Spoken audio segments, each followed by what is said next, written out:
So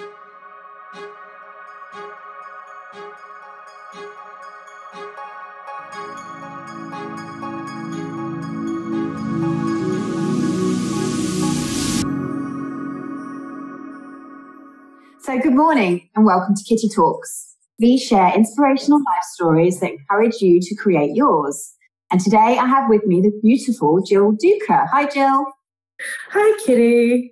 Thank you so much for joining us, Jill. Jill is the best-selling author of Create Love. She's a life coach and she also founded Better Life Day in Greece. So looking forward to hearing more about what you're doing in the world today. I'm looking forward to sharing too, and hello to all the people that are listening to us. And we are live from Greece currently? Now I'm in Greece, yeah.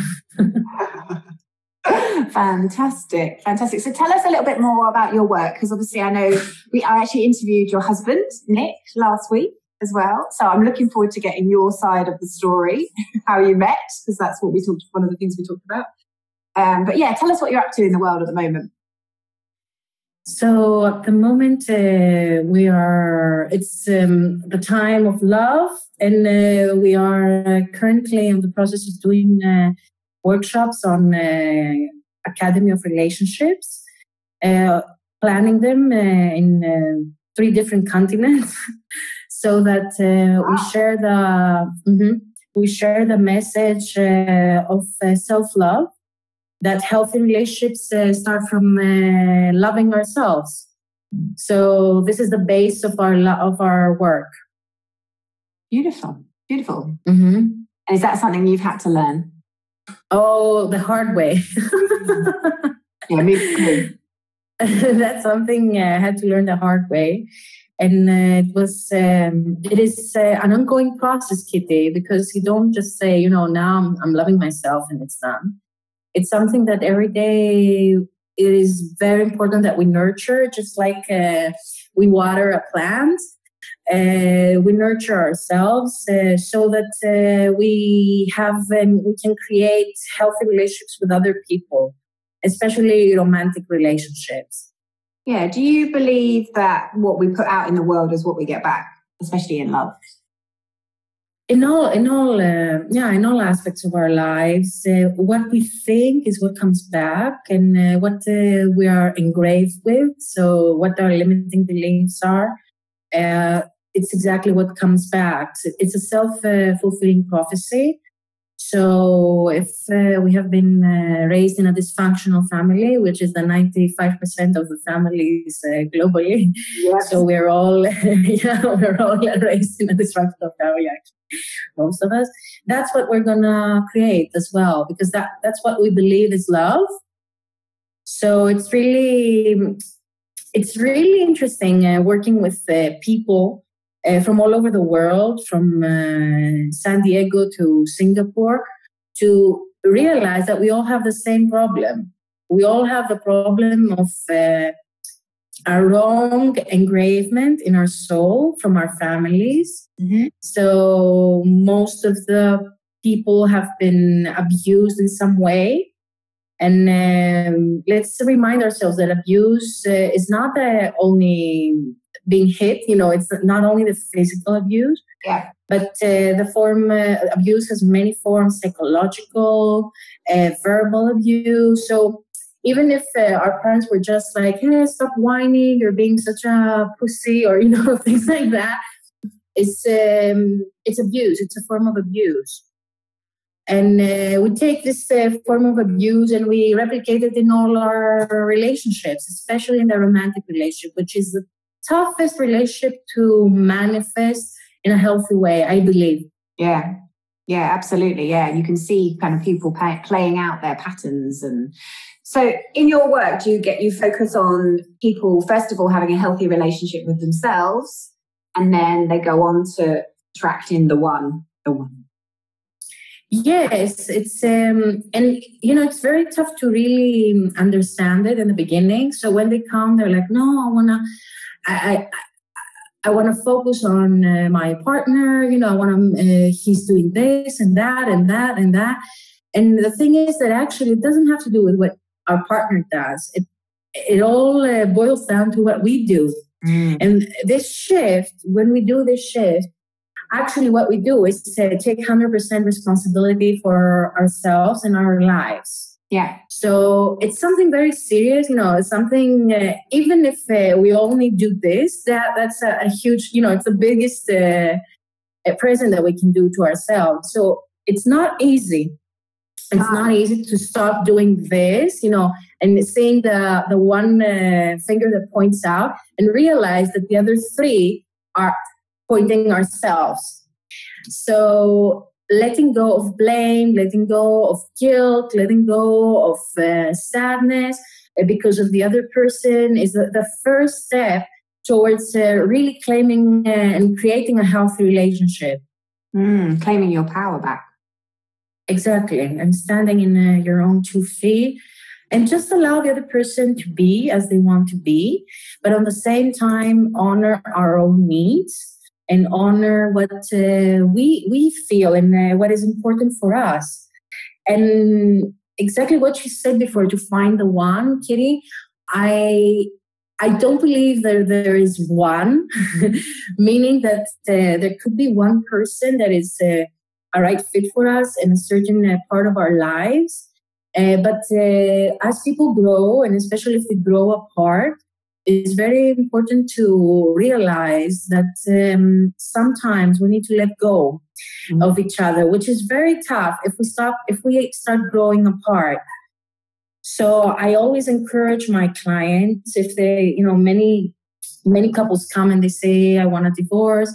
And I say, no, you're not going to divorce while we work. You're going to work on yourself first and see what happens. But if they reach a point where they have completely grown apart, then the conscious uncoupling is very, very important so that we get out of the drama, out of the pain, and we develop ourselves first with our own and then probably with someone else. So for the people out there listening, obviously the purpose of Kitty Talks is to inspire people to follow their passion and purpose. So I'd love to hear more around your journey, your life story. So can you tell us kind of when you were younger, was it all, when did you know that you wanted to be a kind of love relationship coach? Actually, I didn't know.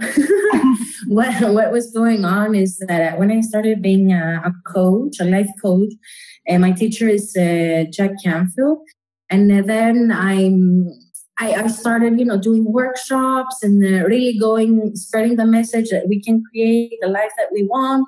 And I focused very much on entrepreneurship. So I focused on entrepreneurs. I became an awarded business mentor by the European Union, it's very huge here in Greece as a title, and as an award. I did 2 TEDx talks on failure and on entrepreneurship. And I had many, many clients, some of the most important entrepreneurs of Greece, Cyprus, and India were working with me.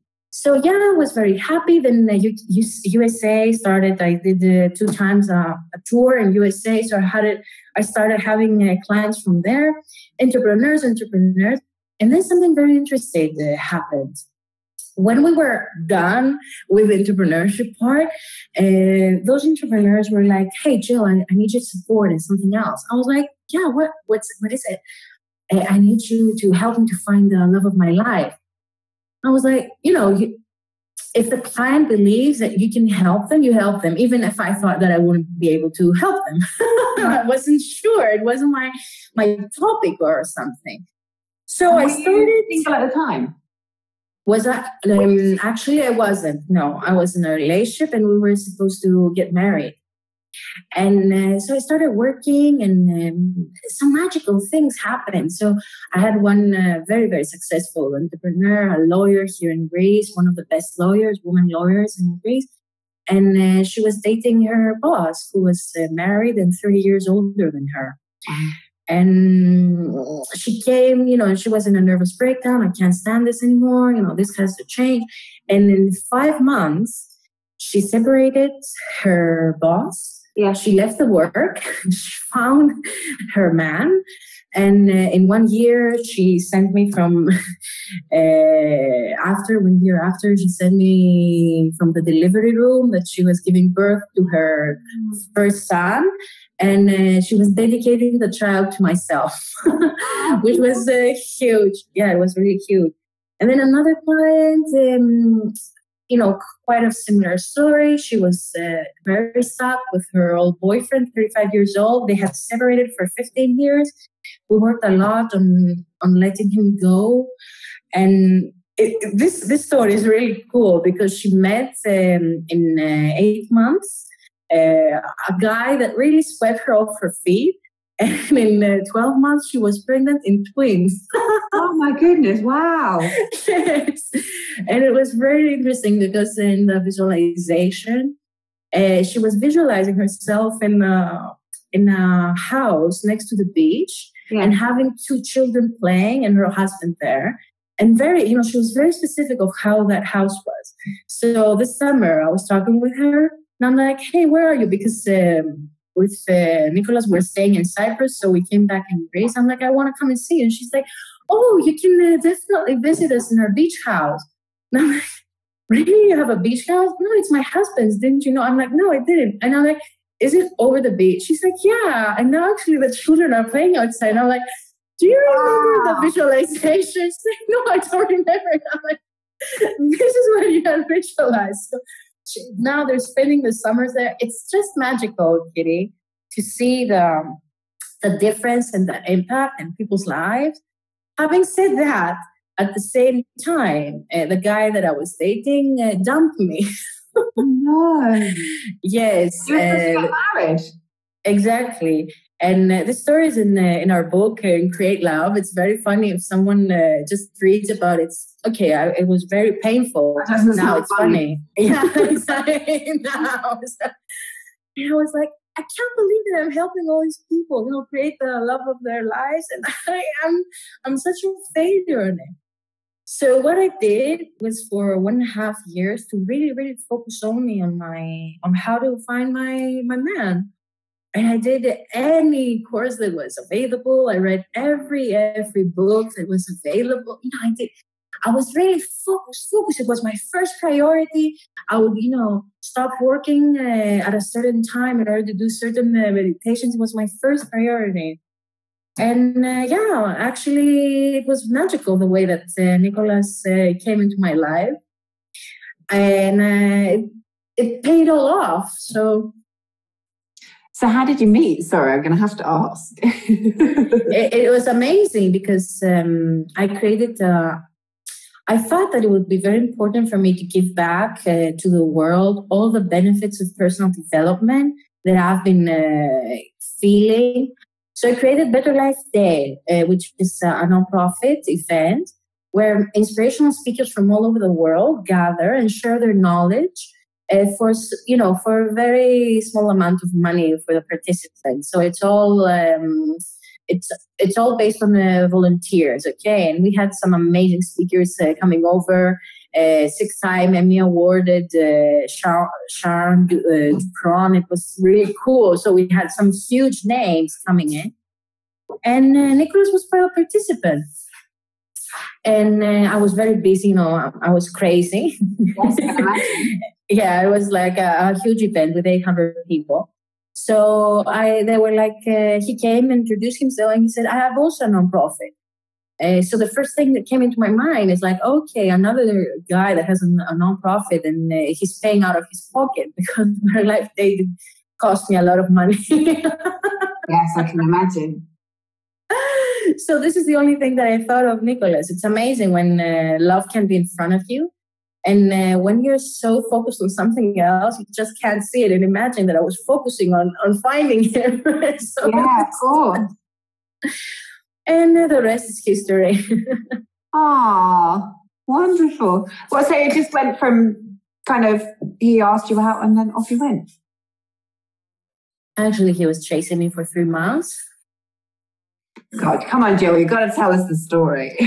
Yeah, he was, asking me to do an interview with him because he was running a show And I told him, yeah, definitely, because I was in a tour in USA. I will do that in 2 months when I'm back. So you didn't really see it. You didn't kind of get because you're so focused on what you're doing. Wow. So you just didn't get the vibe. How interesting. Yeah. Actually, I was like, I felt that it could be something, but I was allowing things to develop on their own. You know, I didn't push at all. I just allowed him to express what he wanted. And, you know, Kitty, this is very important today, that we women are so powerful. We are, you know, we're like, yeah, let's do it now. We have the do it now attitude, which is natural because in work, it works. And in work, we have to be this way. But in romantic relationships, the number one thing that in Academy of Relationships we're teaching our students, especially the female ones, is to allow the man to come after you. Yes. You know, allow the man to chase you because he's a hunter. He has always been for millions of years. And if we take this, if we take this quality from them, then the only thing that it's going to happen is that this is going to be replicated in the relationship.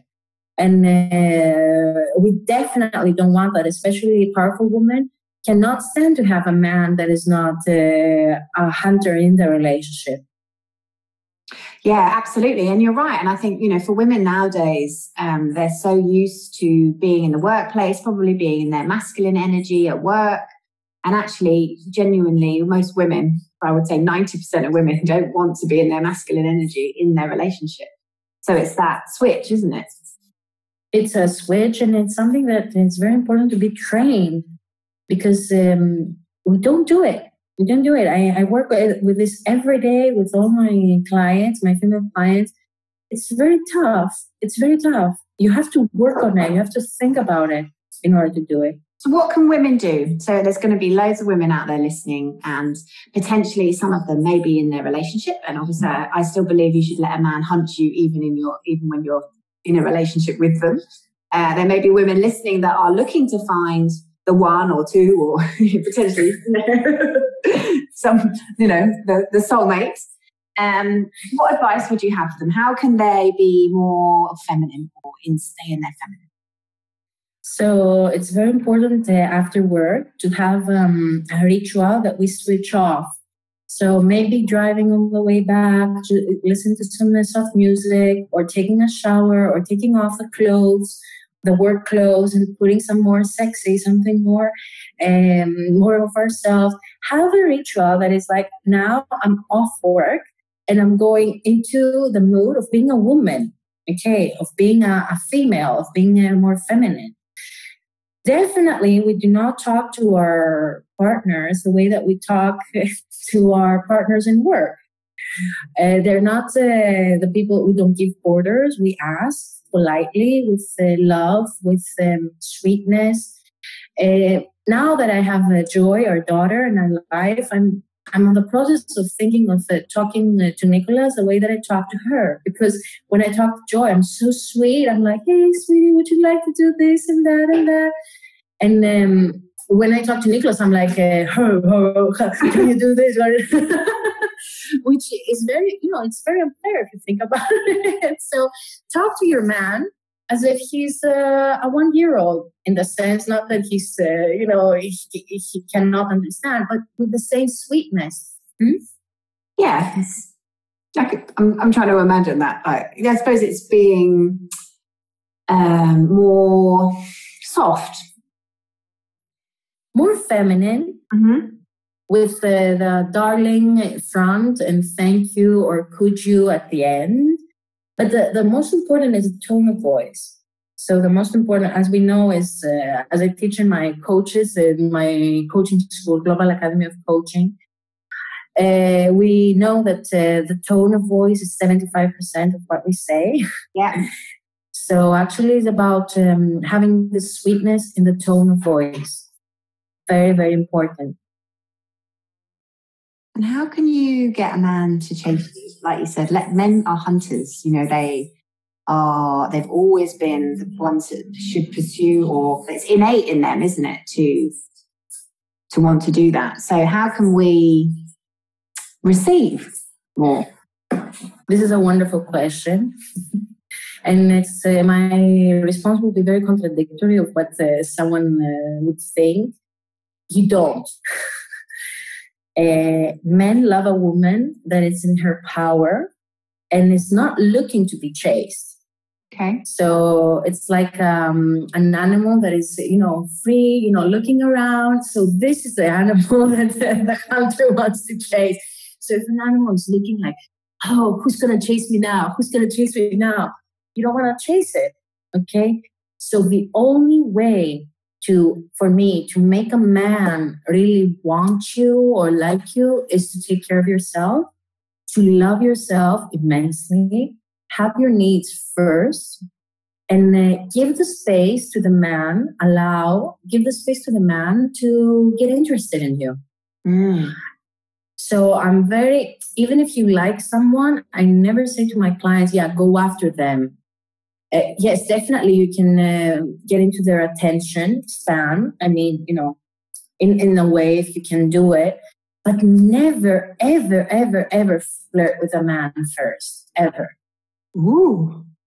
But surely you've got to let them know you're interested. Yeah, there has to be signals, or you have to be like, because they also need to feel that their door is open.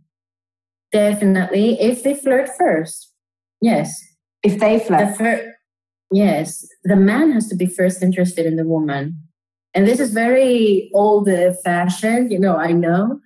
It's very important. As I told you, if you don't, and if you go ahead and, buy a man a drink, or they're just going to think, okay, she's good for a one-night stand, or no one wants someone that goes after a man for a long time. It's very rare. Okay, that the man has to have very feminine energy in order to like this and to welcome it.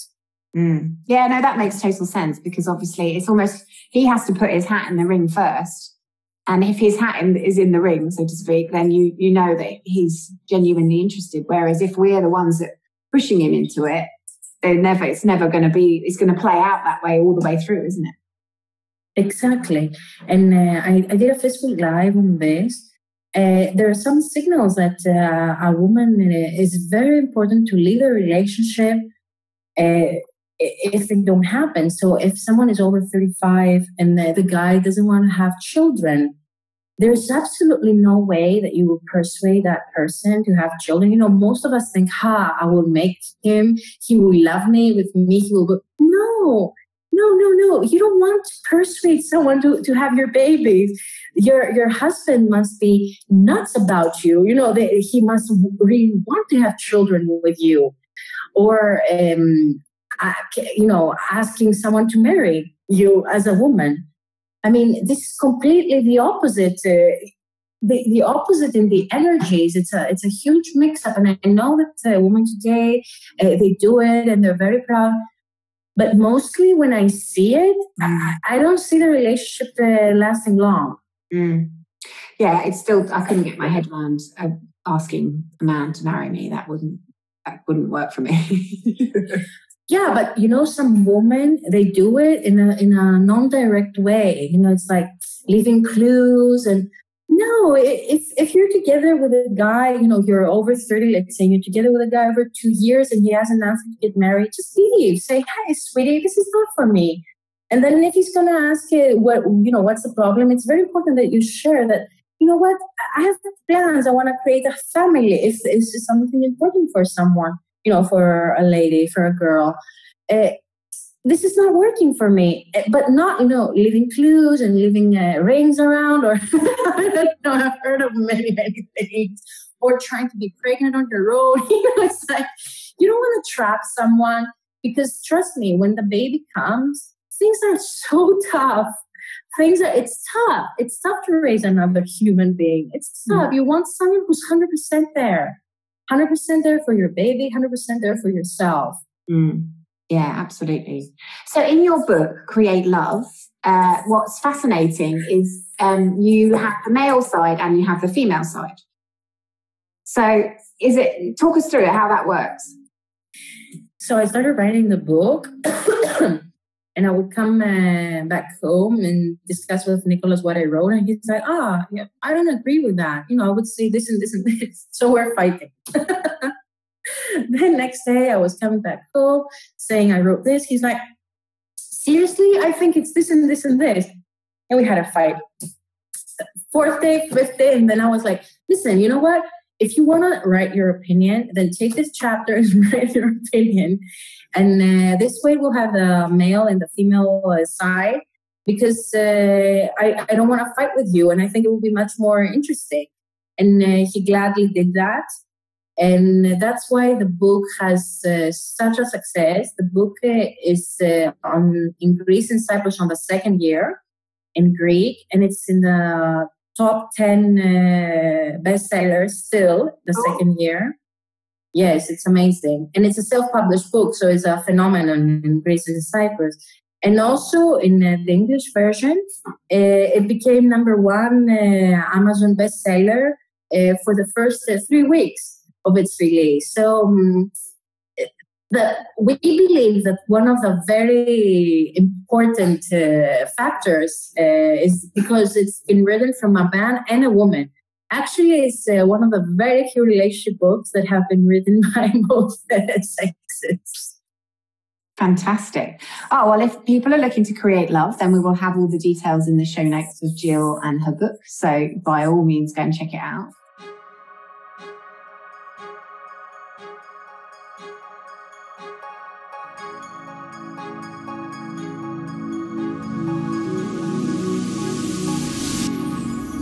Thank you so much for listening to Kitty Talks. Be sure to head over to our kittytalks.com website and become a member of our exclusive club, and you'll get free interviews and access to our private Facebook group, exclusive webinars and secret success interviews. See you there.